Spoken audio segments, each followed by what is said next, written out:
Hi, my name is Peter Andras. I am a professor at Edinburgh Napier University. This is my lecture series on the evolution of complex systems. This is lecture 10, Technological Systems. This is part 2 of lecture 10.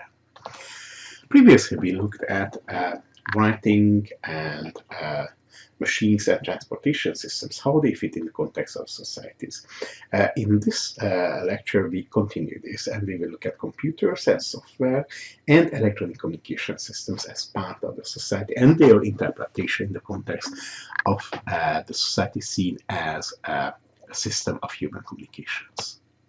So, to start with, computers are electronic machines that perform computations in general.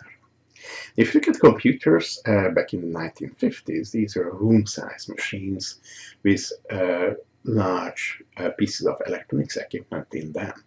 By the 1970s, they are transformed into cupboard or wardrobe-sized machines, much smaller and much more performant than the 1950s machines. And by the 90s, we have briefcase-sized machines, which again can perform much more than the 70s wardrobe machines. And their computation ability is able to deliver a much wider range of behaviors in these machines. Since then, if you look today, so another 30 years on, we have smartphones, which are computers and effectively know far more and are able to perform far more computation than the briefcase-sized machines on the 90s. So if you look at the computer behavior, what you see is that a range of typical behavior. To a large extent, these are screen display behaviors and printing behaviors that humans use. But of course, there are behaviors in the background, like writing on the disk or reading the key pressing patterns. And of course, today you see further computers which generate further behaviors. For example, if you consider Alexa, who is talking to you, or if you look at robots which perform other behaviors like cutting the grass or hoovering up in the house. So there is a range of behaviors. Also, the display behavior evolved. Today you have virtual reality displays which expand how the screen display behavior works, combining it much more closely with auditory and haptic behavior as well. Overall, what you see is that computers had a very fast evolution from very large machines to very small ones, which are much more performant than the larger machines from the past. Now, in order for computers to deliver their behavior, they need software. And these software are the computer programs, which are written by humans. And the computer programs instruct the computer to perform their behavior. So they drive how the display works, they drive how the keys are read from the keyboard, and or how the robots behave in the case of robots. Now, the software that drives the computer's behaviors is written in programming languages. These languages are special communication languages with a specific grammar. Now, this grammar is much more restricted than human language. It has very specific structures which constrain the writing of the software, and effectively by these constraints, the language ensures that the programs that are delivered are likely to have not many errors, not many mistakes in them, and are likely to deliver the expected behavior from the computers that is intended by the writing of the software. If you look at the software languages, the programming languages, there are several generations of these. In the early stage, let's say in the 40s, 50s, machine language was a major way of writing, and perhaps just the only way at the beginning, where you would need to write sequences of zeros or one or other numbers representing, or not combinations of sequences, short sequences of numbers which represented operations through the processor and in the memory of the computer. Then later came kind of high-level languages where certain constructs were used, like a for cycle, which repeats the same operation a number of times on the data. These require quite a long list of operations at machine language level. However, at high-level languages, you can use a for cycle as such, and that is automatically translated into the corresponding machine language representation, which is then executed. Then in the late 60s, early 70s came around structured programming languages, which add further constraints to how the various operations are implemented in the programs using these programming languages, essentially making it less likely to make errors, making more likely to write correct and long programs, so increasing the ability of computers to perform operations and behaviors. Then by the 80s and certainly by the 90s become dominant the object-oriented languages, which bring in this concept of objects, which encapsulate data and operations, and also allow the derivation of new kinds of objects, new classes of objects through inheritance, which means that earlier definitions can be inherited by the new one, and those can be expanded. So it facilitates, again, the reduction of errors, and also the reuse of the software and expansion of the software in a consistent way. Again, making more able the software to perform behavior through the computers. And then by the late 90s, early 2000s, we have the component-based languages, which are very much dominant today, where you have chunks of code which are already written, and these are the components, and the programmer needs to learn and figure out how to combine these various components in order to deliver the desired behavior of the computer software. Of course, there are many further innovations since then. However, none of them became such a dominant paradigm as the ones that are noted so far. So, for example, aspect-oriented languages allow to make changes during the runtime of the software and effectively change how the software behavior depending on the experience of the software, or energy-aware programming languages were just used in mobile phone, where the energy is a major constraint. But these are relatively new innovations which have not really become kind of dominant feature of programming languages. Now, programming languages are used to write programs, and quite often many programs interact together to deliver the behavior of the computer. In particular, you can look at operating systems like the Windows or the Linux, which are many programs acting together, communicating with each other, and delivering jointly the behavior of the computer as it is desired. Now, if you look at the realization of software systems or programs written in programming languages, what you find are the instructions and the data. So these instructions, as I said, in high-level languages, you have like for cycle, or you may define a certain array of numbers and so on. So you have high-level operations which you use logically to combine into programs. However, when you look at how these are translated, ultimately these are all translated into machine language instructions and data. and these are stored in the computer, and they are executed through the processor. So the processor executes the commands which are delivered to it from the memory through bus system.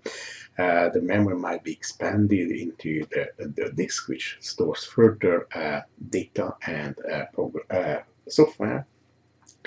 And the execution of the programs through the processor by accessing the memory effectively delivers the behavior of the computer. So what you see on the screen, that is also part of the memory. By changing that part of the memory, what is displayed on the screen is changing, and if you change this display sufficiently fast, then you see interesting animated behaviors on the screen. So overall, the processor is that processes all the instructions and uses the data stored in the memory to deliver the programs. And if you look what's inside of the processing and the memory, you find the complex electronic packages of electronic circuits which implement the bits.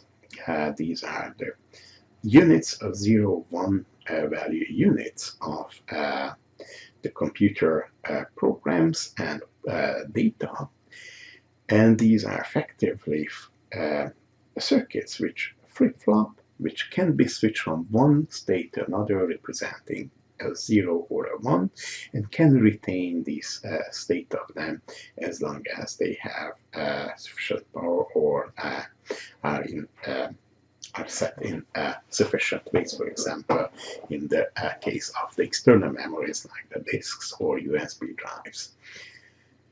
So the processor, what it does is changing these bits in accordance with the program, and through the change of bits, all the behavior of the software is delivered. So what you see here is that with computer software and programs are implemented in very standardized ways, in very fast and smart electronics that manage all the behaviors, all the complex behaviors of the software and of the computer, including the various kinds of robots that we see today. So, are these software systems real systems in the sense of the systems that we defined in the context of our systems theory approach? They have a referencing density boundary, they reproduce, they have their own defining language. Well, if you look at communications, then you need humans to generate the software. So you need humans to create the computer programs and the data that is then stored and executed. Now, these communications, the software, are received by a computer, and that produces the corresponding behavior. As I said, they execute the programs through the processor and the data storage, and they deliver the behavior of the computer program. Now, this behavior is perceived by the humans or other computers, and in this way, they provide reference for further human or computer communications. Now, if you look at the language, as we said, you have specialist programming languages. And also, if you look at the software overall, they have particular kinds of behaviors where there are very specific rules describing how the behavior happens. So, if, for example, if you consider Microsoft Word, a text editing software, pressing certain kinds of combinations of keys on the keyboard generates certain behaviors from the Microsoft Word. And in this way, the human user of this software communicates with the software and induces the generation of right kinds of behaviors. Now, behind of what you see, there are many other interactions between the pieces of the software. And these interactions deliver these behaviors of the software. However, all these interactions are quite narrowly specified. So which part of the software interacts with which other part of the software. We see that the software system, which components of the software system interact with others. And the rules of these interactions, as I say, they are quite narrowly specified. Now, as I said already, the software system itself is the product of communications defined by the rules of programming language. And these communications are referenced by the specialist communications of the software system. So you use the programming language to develop the software, and then the software execution generates behaviors of the software. So the behaviors of the software are defined by the software code that describe the software system and which follows the rules of the programming language that was used to develop the software code. So you can see the software systems again as memories of social communications leading to the creation of them, and also as systems which facilitate communications by humans who use these software systems. So you can see software systems as a part of human society and constituting a memory of a part of that, leading part to the being partly the generation of the software, but also partly the affordances, the behaviors of humans that are afforded by interacting with the software system. Because as you noted, many software systems interact with other software systems as well, and ultimately they generate finally the behaviors that facilitate further human communications and behaviors. So if you look at large software systems like operating systems and other large systems operating on the top of operating systems such as Microsoft Office package, what you see there is that you have a dense internal referencing structure. So there are many components of this software which communicate with others, and these communications are referenced further by further communications between components of this software. And they also reference human communications like typing or hitting keys on the button or moving the mouse, or in other cases by other ways of interacting with the computer. So in general, the reproduction of these software systems involves human communications, although we noted that a large part of the software today is generated automatically. However, still the role of the humans is to figure out how they combine these automatically generated components into actual computer software. So there are, to some extent, the examples of self-expanding software systems. As we noted, for example, in aspect-oriented programming, you can add components to a software system. There are other programming languages, for example, Perl, which is an earlier programming language, which again allows to dynamically change the content of the software. However, again, if you look at these, in most cases, the changes are quite narrowly defined. They still require human involvement, at least in the specification of what changes are allowed and how that those changes are calculated to be made. So you can see software systems and computers in general as extensions of the society, where they facilitate the reproduction of the society by facilitating further human behaviors and further human communications based on the affordances that they provide. Now, in general, the software systems capture a relatively small part of the environment, which is the part described by their human creators. And in general, they lack the ability to automatically expand to capture more of the environment. So, for example, if you look at a lawn mowing robot, it can cut the grass, but that's what it does. It does not learn to become a hoovering robot. If you have your Microsoft Word text editor. It adapts and provides you automated suggestions of corrections. But if you start writing in a different language, which it doesn't recognize, it becomes quite unhelpful by suggesting changes to the text which don't make sense in that other language. So in general, all these software systems are quite narrowly specified, and even the most advanced ones, for example, the ones that are used in spacecraft that flies through space, for example, to Mars, and are aimed to provide an adaptive solution to an environment. Now, even those are quite often too narrowly specified, and the range of adaptations that they can deliver are quite limited. And for this reason, sometimes they fail to deliver the intended behaviors in this very advanced computing and software systems.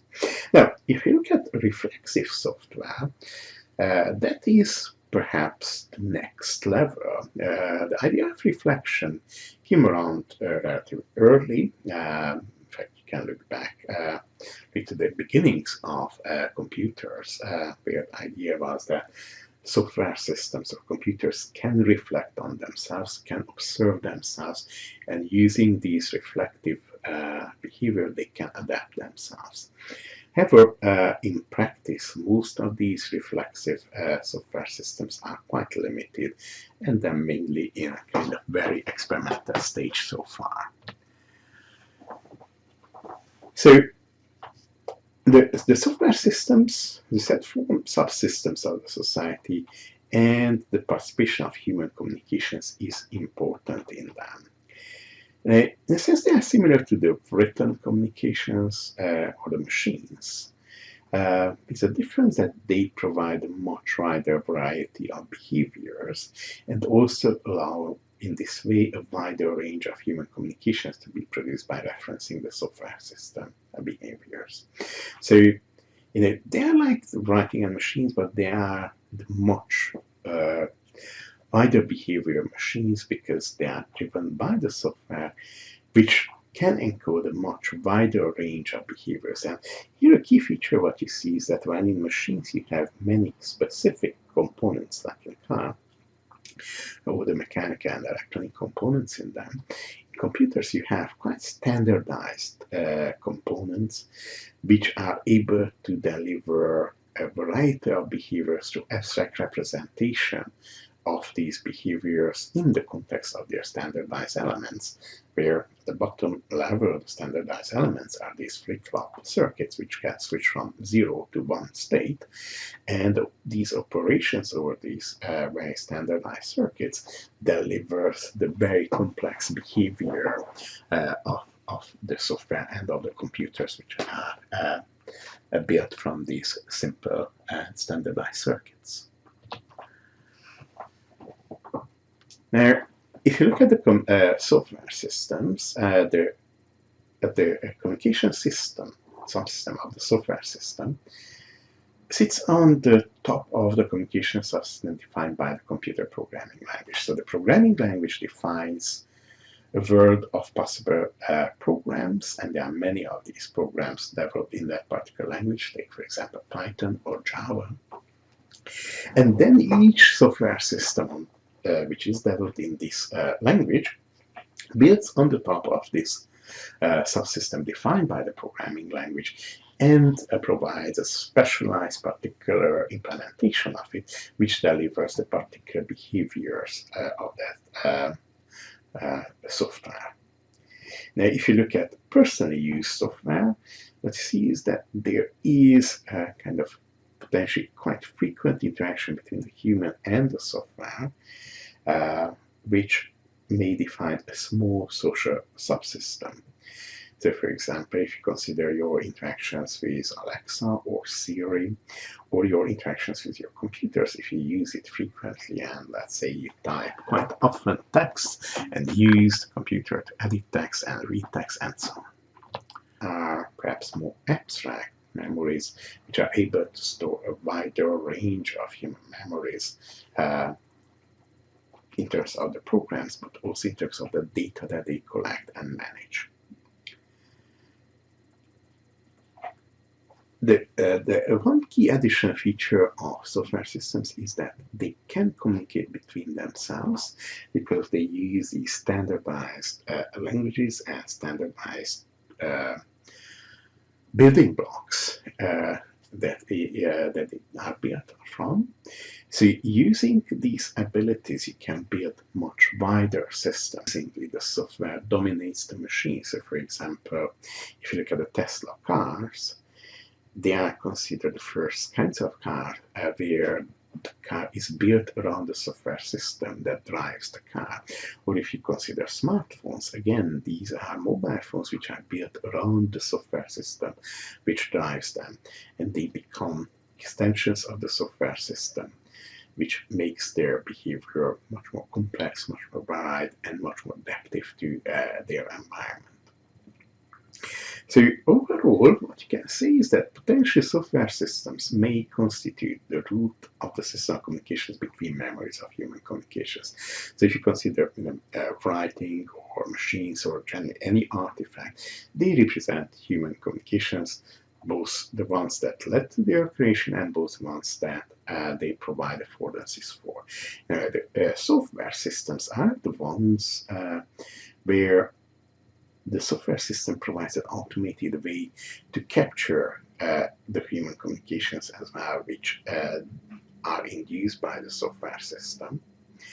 And through their interactions and their ability to process memories of human communications, potentially they become a new system of processing memories of human communications. And of course, you can see this in the context of artificial intelligence software, for example, the ones which analyze company documents, where the company documents are memories of communications within the company, and use this analysis to synthesize further information and to support the company management in their decision-making processes. Now, if you look at artificial intelligence software in particular, and in particular the most recent ones, like the large deep learning machines for image processing, or the large transformers for natural language processing, or the applications of DeepMind to chess, Go, and protein folding, what you see is that these are really very complex software which have adaptive features which can learn from their data. However, all these self-adaptive systems, all these self-adaptive software, actually is adaptive within quite tight limits defined by the software that they use and by the training data that they use.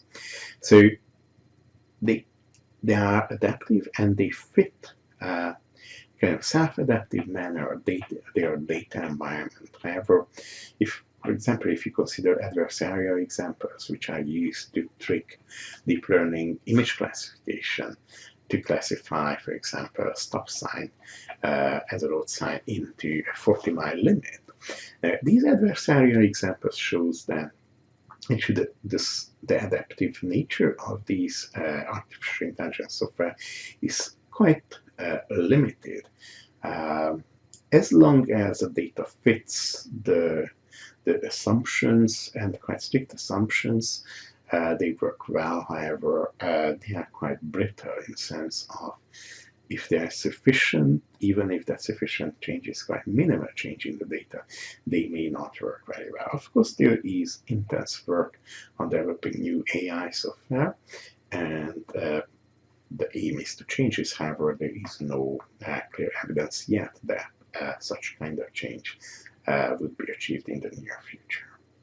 And finally, if you look at artificial life software, perhaps this goes a bit further even from artificial intelligence software. You see, for example, self-healing robots. There was a really interesting example of this where there is a six-legged robot adapts after one leg being inactivated, and it models itself and analyzes the self-model to perform the self-healing. Now, these are very interesting applications of software in context of robots. There are also kinds of lifelike simulations, which are usually quite abstract simulations. However, these applications again are quite limited. Yes, there is reflexivity through self-modeling in this particular robot, but again, it can adapt in a particular context. Okay, the particular context is relatively wide, breaking one or a couple of legs, but that still it is certainly it is much better than previous attempts to self-healing robots, but is still far from the ability of adaptation of human or of an animal. So, following the discussion about software and how it can fit into society as effectively an extension of the memory system, but it is a much more wider and more expensive extension than either the writing or the machines. Let's move on to communication systems. So these, of course, communication started earlier, before the 19th century, by signs of fire and smoke, and by using animals like doves to pass on messages. Really, the telecommunication systems, as we know them today, started in the 19th century with the telegraph, and in the 20th century the telephone is introduced. And of course, there are the machine systems that provide transportation. And of course, today we have the computer networks as well. The radio and TV are interesting electronic communication systems which allow broadcasting of human communications to many people. So effectively, these allow human communications to influence many millions or billions of human communications by broadcasting the communications of a particular human. If you look at other data communications, fax, you may not even remember that. That was a communication where you could use a telephone to pass on images and text messages. More recently, we have email and data communications, which are advanced forms of electronic communications and allow the transmission of a very wide range of human communication, be them images, text, or other voice communications or video communications. More recently, became very frequently used. Now, mobile telephony is another aspect of modern telecommunications.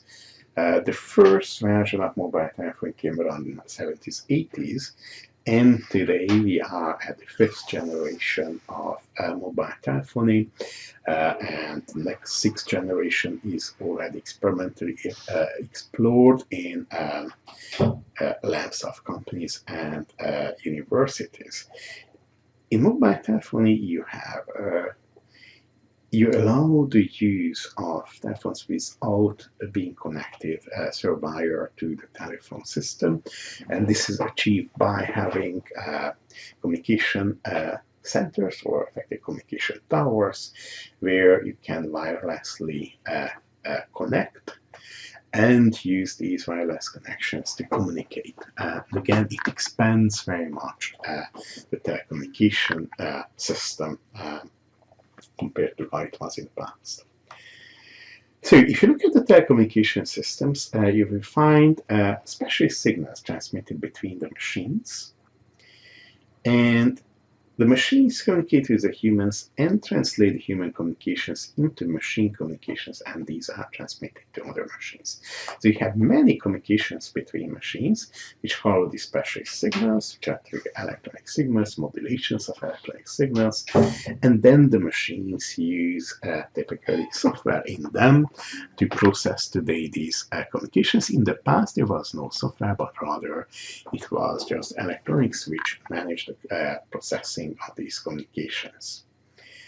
So if you look at how the referencing works in telecommunication systems, of course, most of the references are to human communications. Of course, there are exceptions as well. So, for example, it was consider computer networks, or internet, or mobile phone networks, or IoT systems, um, or robotic factories, where there are many references to computer communications. But again, still, they also reference human communications, at least at the edges of these systems. So again, what we can see is that these telecommunication systems are extensions of the human society. They allow human communications to be produced and passed on. They facilitate the transmission of human communications over very large distances and over time as well. And if you think, for example, internet, you may see this as a full subsystem of the society where human communications are generated regularly, and that increasingly the large part of the communications of individual humans happens through the internet, through the interfaces that are provided by the internet, by the software systems running on the internet, which allow these human communications to be generated through the affordances and to pass on and to influence other human communications. So overall, the telecommunication systems, again, you can see it as an extension of the human society, which facilitate the generation of human communications and also facilitates the expansion of the memory system of the human communications. All right, so we had a look at a number of technological systems, and in general what we see is that all of these are extensions of the human society in the sense that they provide new ways of generating human communication, new ways of facilitating the generation of these human communications. So they help the expansion of the human society by preserving human communications, are by reproducing and facilitating and transmitting human communications. And however, in order to reproduce, they need to reference human communications, and in general, they capture a relatively small part of their environment. And for this reason, they are quite brittle. If their environment changes, they need human intervention to adapt to their changed environment. Now, they may form subsystems of the society. For example, we mentioned the written communications, which are part subsystem of the memory, subsystem of the society. In the same way, we noted the internet as well, which is another subsystem. Of course, you may see internet as a part of the written communications because these are all typed or spoken communication which gets recorded and passed on and provide a reference for further human communications. There are also smaller subsystems, for example, interactions between a user, computer software, and overall, what you see is that the software systems, which are the most adaptive versions of these artificial systems, may consider a root system of the communications over memories of human communication. So if you think of written communications, communications stored on the internet, processing these communications, perhaps it is a root of a new kinds of extension of the memory subsystem of human communications. Clearly, there are examples in applications of AI, in analyzing company communications, in analyzing human communications in general, which perhaps point to the development of such software systems. However, we are not yet there, and certainly the use of AI can help a lot in this. Right, so to summarize, in this lecture we looked at computers and software systems. We considered how computers and software programming languages evolved and how software systems operate and how they support the generation of human communications. We also looked at electronic communication systems and we saw how these electronic communication systems support long-distance passing of human communications and the facilitation of the growing of of the society as seen as the system of human communications.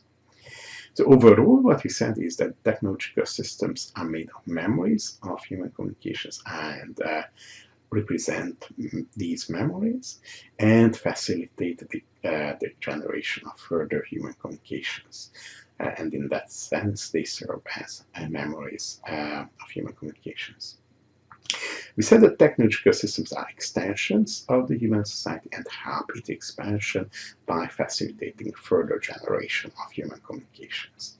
We also noted that in some cases they may form subsystems of the society, for example in the case of the writing or in the case of the internet. And finally, we noted that in particular software systems may constitute a new way of processing human memories, although we are not yet there, but applications of AI perhaps point in this direction. Finally, let's see a few questions and answers. First, is it true that many communications between the components of the Microsoft Office suite refer to communications between components of the Microsoft Office suite? Does this make the Microsoft Office suite a communication system? And indeed, what we see is that in this Microsoft Office system, you have many component software pieces which work together to deliver the overall behavior of the Microsoft Office components. And these communications form a dense cluster of communications, and although the system interacts with the human user who is typing or reading or doing other interactions with the software, a lot of communications happen between the components of the Microsoft Office. So in this sense, this creates a small communication system through which is the Microsoft Office system. Second question, is it true that internet websites refer most frequently to other internet websites? Does this make the internet subsystem of society? And indeed, the internet website reference most frequently other internet websites. They all reference all as internet websites. If you look at contents of the websites, they reference other human communications or other contents on websites. So all these together, as I said, turns the internet into a subsystem of the society, which is the electronically recorded and internet-enabled parts of the written communications. And also here, written communications are extended by spoken and video-recorded communications. Third question, is it true that mobile phone systems constitute a subsystem of the society? And well, here we have the mobile phone systems which include a lot of electronic communications between the individual mobile phones and their mobile towers and other central units of mobile phone systems.